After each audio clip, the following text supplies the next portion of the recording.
All right, in this video we're going to learn how to do a theory-based approach for comparing two means. Let's get started. So the main idea for this is when you're comparing two means, you basically have two populations. So population 1 has its own mean mu1, population 2 has its own mean mu2. I don't know what these populations are. Maybe these are heights of boys and heights of girls. Maybe these are weights of male chickens and weights of female chickens. Maybe these are, sizes of craters on the moon and diameters of craters on Mars or something, right? Who knows what the data is? And the question is the mean of this population equal to the mean of this population, or are they different? We're trying to compare two means. And of course, any particular one point of data might be different or the same as one point of data over here. There could be thousands of numbers here and thousands of numbers here. What we're wondering is, what about the mean? What about the average of all these numbers and the average of all these numbers? Are those the same or are they different?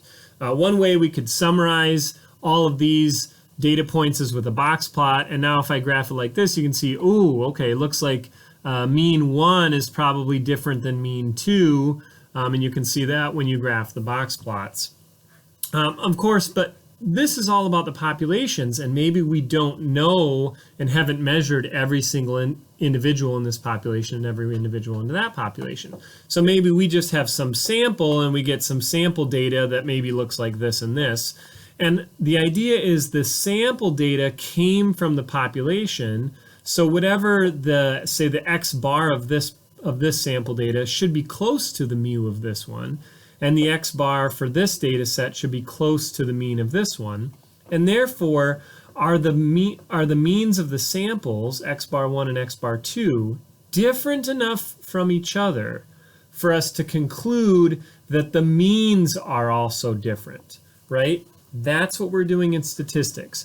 Does the sample data show a big enough difference between the sample means that we can conclude that the true population means must be different, that only if these were different could you get sample data means that were so far away.